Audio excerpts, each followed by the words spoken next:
연말이 되면 한 해를 돌아보는 시간을 아마 저마다 갖게 되실 것입니다. 어떻게 새해를 시작했고 어떤 과정을 거쳤으며 나는 현재 지금 무슨 결과물을 들고 있는지, 저도 설교를 준비하며 제가 2021년에 들었던 하나님의 그 서원과 제 자신이 했던 다짐들이 무엇인지를 살펴보고 점검했습니다. 이때 우리가 다시 돌아볼 때 드는 흔한 감정은 무엇일까요? 물론 한 해를 각자 환경과 상황 속에서 최선을 다해 보내며 애쓰고 이룬 결과에 대하여 자부심을 가지고 하나님께 감사한 분들도 있겠지만, 제 생각에는 아마 대다수 올 초의 서원과 다짐의 기도를 보며 이 재난이 그치는 간구와 영적 성장이 되는 축복을 기대했지만, 이 조금 더 변하지 않는 재난의 상황과 그에 따른 어려움과 위기 상황 속에서 이룬 것 하나 없어 나는 도대체 1년 동안을 무엇을 했나라는 이 창피함과 자괴감이 드시는 분이 많으실 것입니다.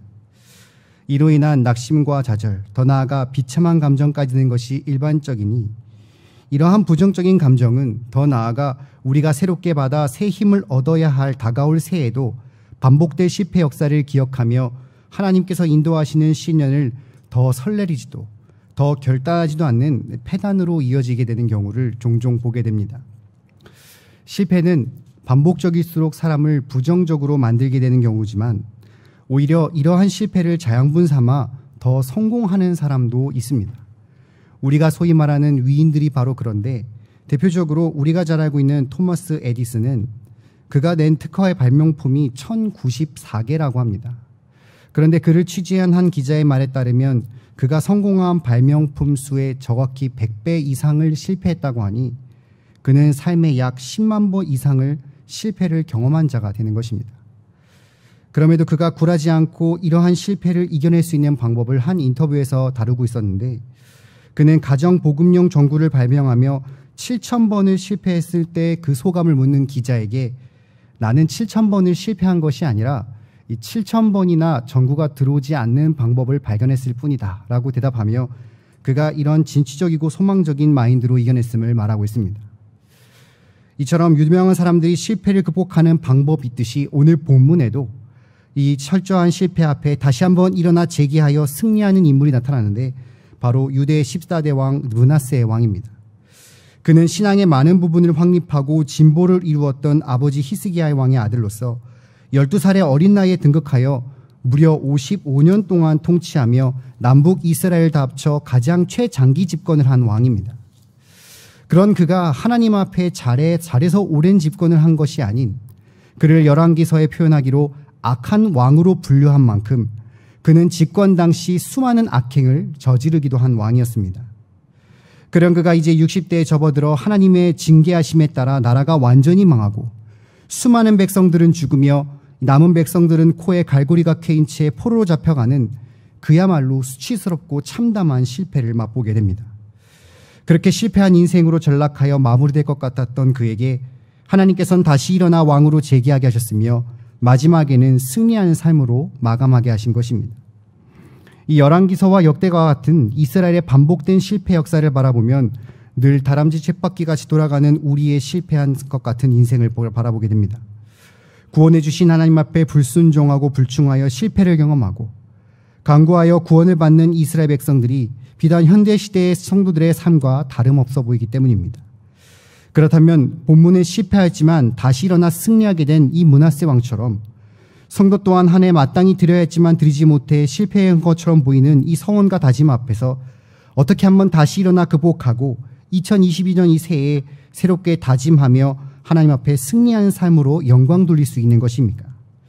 저는 이 시간 21년도의 마지막 수예배에 주신 본문을 통하여서 매년 되풀이되는 실패한 것 같은 인생 가운데서도 좌절하지 않고 성도가 다시 일어나 다가오는 신년에 승리할 수 있는 방법은 무엇인지를 함께 상고해보고자 합니다.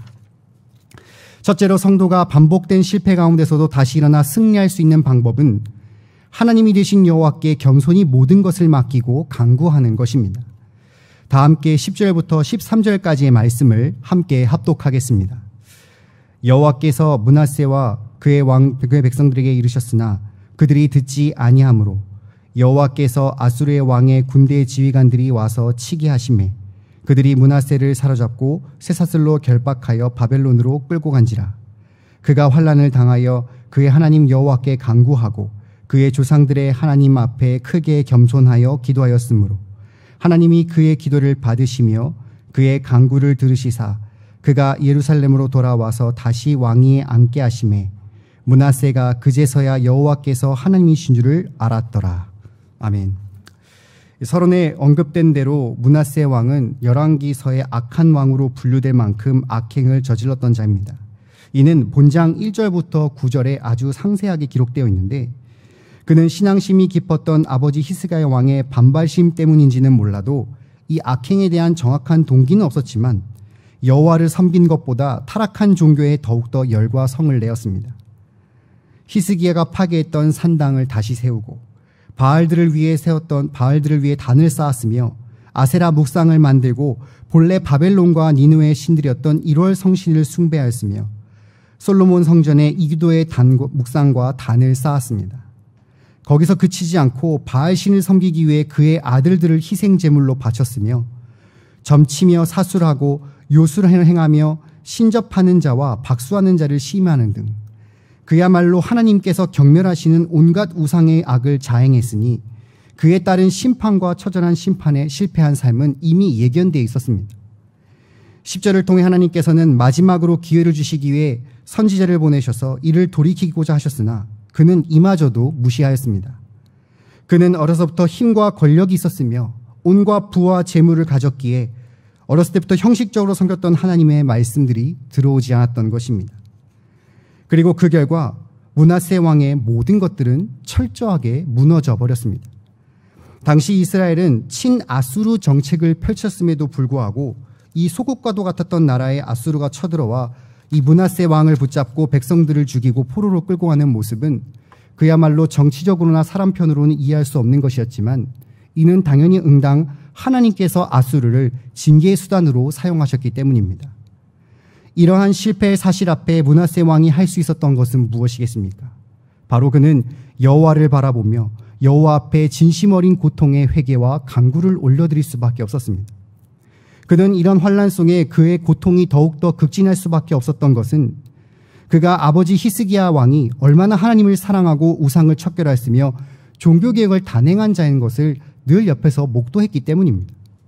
더군다나 하나님의 도우심으로 아수르를 물리쳤으며 죽을 병을 고친 기적 또한 알고 있었던 자로서 자신의 부친의 모든 노력을 수포로 만들고 다시 우상을 숭배하는 나라로 변질된 자신의 잘못을 깨달았을 때 그의 마음속에 고통이 얼마나 가득 찼겠습니까? 그래서 그토록 오만하고 자만했던 그가 12절에 크게 겸손하고 기도했다라고 했는데 이는 원어로서 엎드려지다라는 뜻으로 그동안 자신의 힘과 권력만을 믿고 죄악을 자행했던 자신을 낮아진 마음으로 모든 것을 하나님께 맡기겠다라는 순수한 고백입니다. 쉽게 말해 하나님 앞에 복종하겠다라는 단순한 간구를 들었던 것입니다. 그리고 이러한 그의 전심에 우러난 참된 기도에 하나님께서는 응답하셨습니다. 그를 다시 왕위로 올리신 것입니다. 므낫세 왕이 다시 복권될 수 있는 방법은 사실 인간적인 생각과 지혜로는 없습니다.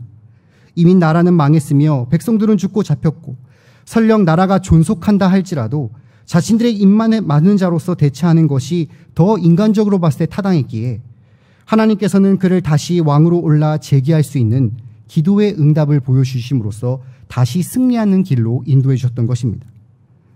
그는 이스라엘 망하게 할 만큼 온갖 악행기를 저지른 왕으로서 악한 왕 중의 왕이었습니다. 그럼에도 하나님께서는 징계를 통하여 철저하게 망하게 하시고 모든 것을 내려놓아 회개하여 돌아오는 자의 간구를 들으셨습니다. 그리고 그 이전에 어떠한 죄도 기억하지 않으시고 용서하여 주시며 다시 있을 뿐만 아니라 승리할 수 있는 길로 인도해 주시는 그야말로 자비가 크신 절대주권자 하나님이심을 오늘 본문을 통해 분명하게 알려주셨던 것입니다. 세계적인 자동차였던 제네럴 모터스라는 기업의 이 수석 엔지니어였던 찰스 캐터린이라는 사람이 있었습니다. 그는 1980년도에 굉장히 업계로도 유명할 뿐만 아니라 당시 사회적으로도 널리 알려졌던 사람인데 왜냐하면 그가 만든 자동차의 발명한 부품의 개수가 굉장히 많았기 때문입니다. 그래서 하다못해 그의 별명이 신화의 손, 그가 닿으면 모든 것을 만들고 고친다라고 해서 바로 그를 신화의 손이라고 불릴 만큼 그는 그야말로 자동차 부품에 일가견이 있던 사람이었습니다. 그런데 그에게 한 행사의 사회자가 그 신하의 손을 거론하면서 당신의 손으로 한 일 중 가장 중요한 일이 무엇입니까? 라고 물었던 적이 있습니다. 당연히 참석한 많은 사람들은 그가 분명 자동차 부품의 어떤 것을 말하겠구나, 또는 내가 어떤 창조한 물품에 대해서 얘기했구나라는 것을 예상했던 것과 달리 그가 했던 고백은 내가 이 손으로 한 일 중 가장 중요한 일은 두 손을 잡고 기도한 일 뿐입니다 라고 고백했다고 합니다. 업계의 가장 유명한 자이자 사업가고 자동차 박사이자 교수였던 그가 성공을 장담할 수 없는 실패의 많은 순간들이 있었지만, 그런 그가 무엇인가 해내고 발명할 때마다 절대주권자이신 하나님 앞에 모든 것을 맡기고 기도한 결과 그는 그야말로 승리한 삶을 누릴 수 있었던 것입니다. 마찬가지로 성도가 드린 서원과 다짐을 실패하지 않고 유일하게 승리할 수 있는 길은 무엇이겠습니까? 그것은 바로 주권자이신 하나님을 바라보고 그분께 모든 것을 맡겨드리는 간구뿐입니다. 보통 우리의 서원의 다짐은 우리가 100% 노력을 해서 이룰 수 없는 영역이 많이 포함되어 있지 않습니까? 가족 구성원의 건강을 우리가 아무리 스스로 노력한다고 해도 다 건강을 지킬 수 없으며, 이전보다 더 예물을 드리기를 서원해도 경제 사정이 나아지지 않는다면 불가능합니다. 자녀들이 좋은 환경 속에 최선을 다해 학업에 열중한 것이 어디 부모 뜻대로 될 리가 있겠습니까?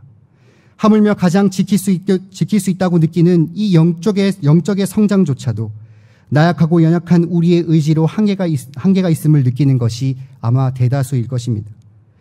그러니 성도가 해결할 수 없는 문제를 해결하여 실패하지 않고 갈 수 있는 길은 바로 해결할 수 있는 분을 바라보며 그분께 매달리고 간곡하게 요청하는 일뿐입니다.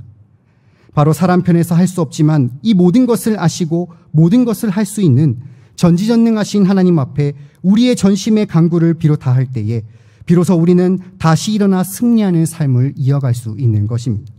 올해 코로나 재난으로 참으로 어려운 상황과 환경 가운데 있었습니다. 그러나 연말에 우리가 반드시 돌아봐야 할 것은 이러한 재난이 핑계가 되어 우리의 신앙 상태가, 우리의 서원과 다짐이 혹 나태하지는 않았는지 우리는 하나님 앞에 반드시 돌아봐야 할 것입니다. 더 애쓰고 최선을 다했을 수 있음에도 불구하고 재난이라고 자기 합리화를 하며 하나님 앞에 불충의 죄를 범하지는 않았는지 살펴보아 하나님 앞에 회개해야 합니다.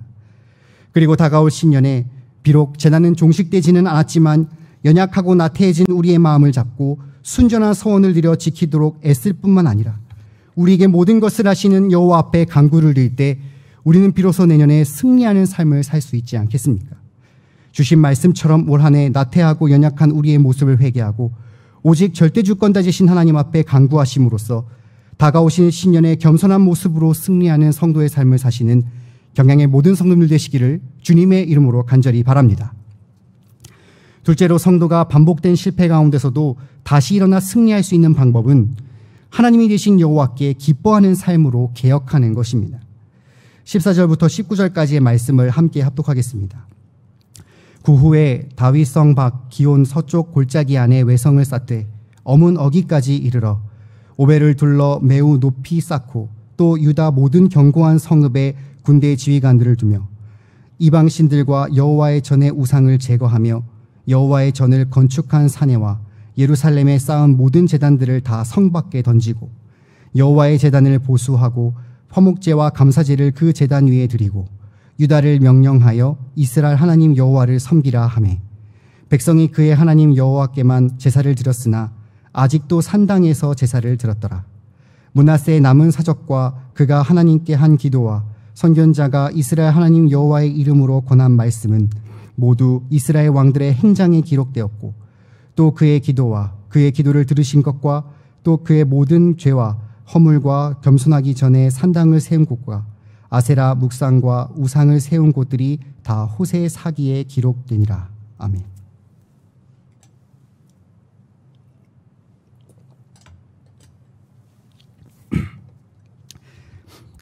아버지 손에 이끌려 형식적인 신앙이 아닌 그야말로 환난과 실패를 통해 진정한 하나님을 만나고 그 앞에 엎드려 무릎 꿇고 기도했던 므낫세 왕은 이제 180도 바뀐 모습을 보입니다. 성경뿐만 아니라 현세에서도 많은 악인들이 그저 은혜를 입고 순간의 위기를 벗어나면 언제 하나님을 도우셨냐는 듯이 기억 못하고 떠나는 것이 대수임에도 불구하고 이스라엘을 구덩텅이로 빠뜨렸던 므낫세 왕은 반복된 실수를 범하지 않고 그에 합당한 행동을 보이기 시작한 것입니다. 그는 우선 14절에 외세의 침략을 막기 위해 견고한 성읍을 쌓아 올리고 각 곳에 군대 장관을 지켜둠으로써 국방을 보강하였습니다. 그리고 15절부터 바로 하나님께서 원하시는 이 종교개혁을 단행하였습니다. 그가 한 것은 먼저 섬기던 우상을 제거하고 이방신의 단을 성 밖으로 폐하여 버렸습니다. 그리고 여호와의 제단을 보수하고 하나님께서 받기를 원하시는 화목제와 감사제를 온전하게 드리며 유다 목슨 백성들에게 여호와 하나님께 예배드리고 섬길 것을 명령한 것입니다. 사실 백성의 입장에서는 환난을 똑같이 경험했지만 이러한 왕의 명령 앞에 혼란스러웠을 수도 있습니다. 하나님을 만나 왕으로 복권된 것은 오로지 므낫세 개인일 뿐 백성의 입장에서는 그는 아버지 히스기야의 종교개혁을 뒤집고 온갖 우성을 들어오게 하며 바로 온갖 악행을 자행했던 자였기 때문입니다.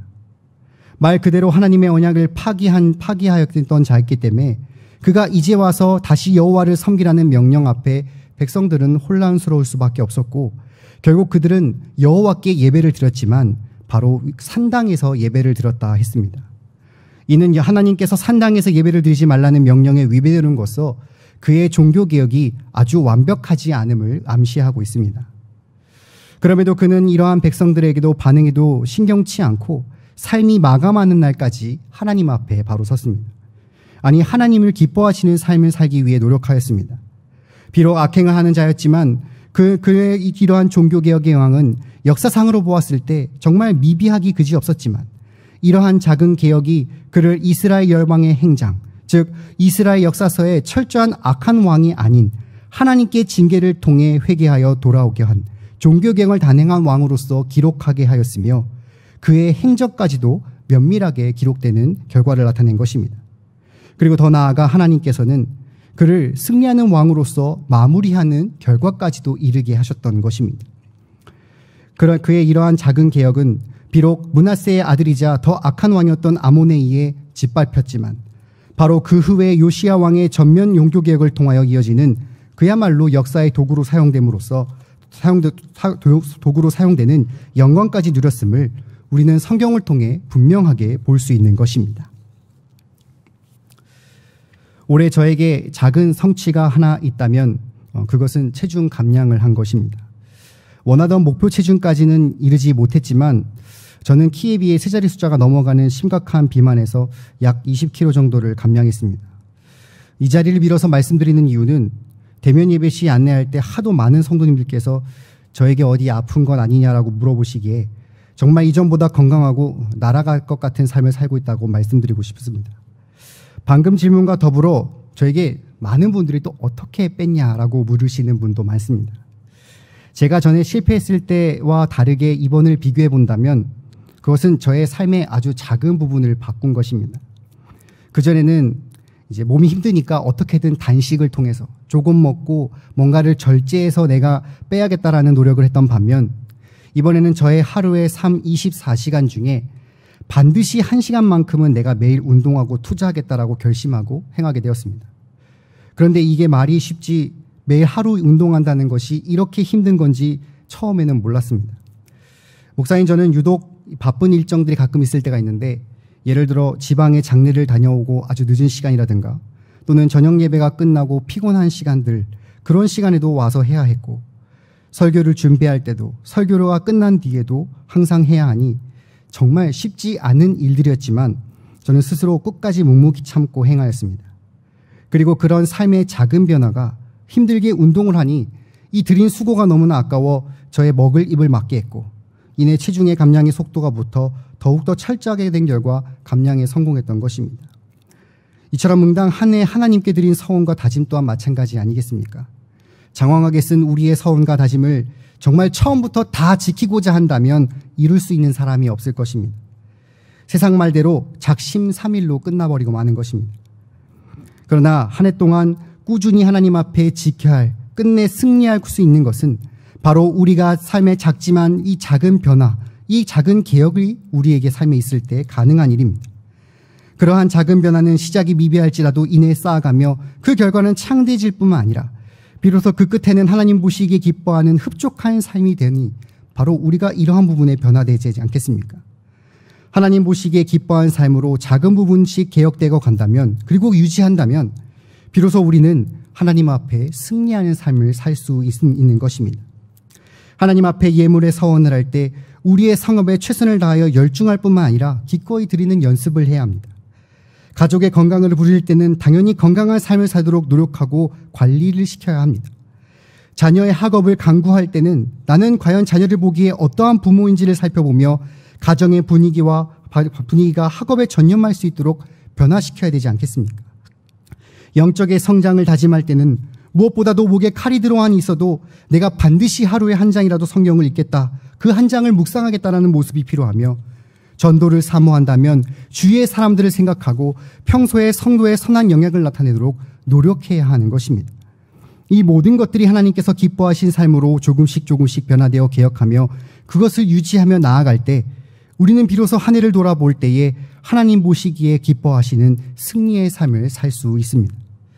그러므로 성도 여러분, 내년을 받은 송구영신 때에 서원의 결단을 쓰실 때 정말 과연 내 삶에 어떠한 변화가 필요하고 개혁이 필요한지를 한번 곰곰이 생각해 보시기 바랍니다.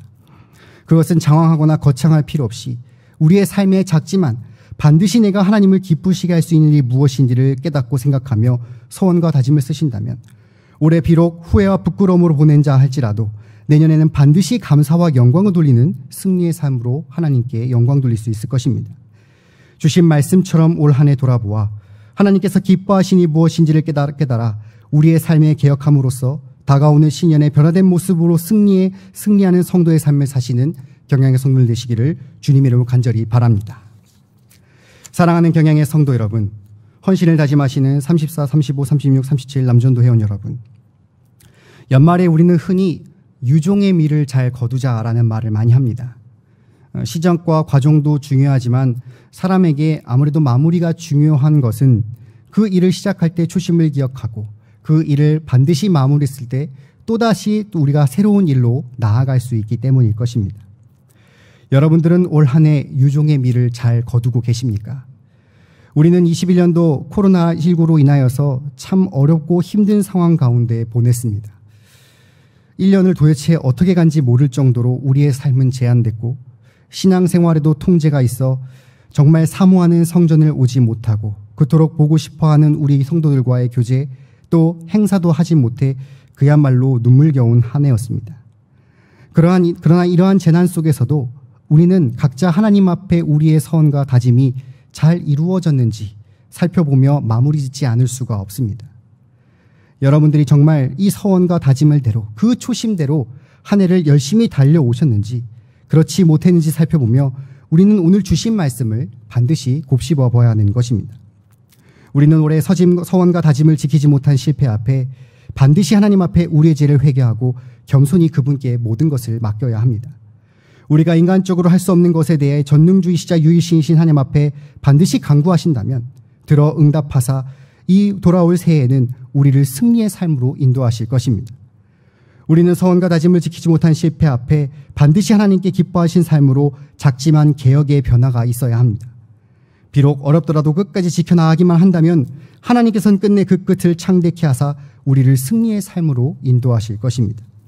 비록 내년에도 코로나가 끝나지 않아 어려운 재난의 삶이 이어지는 낙심과 절망 속에서도 주신 말씀처럼 오직 하나님 되신 여호와께 겸손히 모든 것을 간구하시고 그분이 기뻐하신 삶으로 개혁하심으로써 다가오는 신년의 서원과 다짐이 후말에 반드시 이루어지는 승리의 삶을 으로써 영위하시는 경향의 모든 성도들 되시기를 간절히 축원합니다.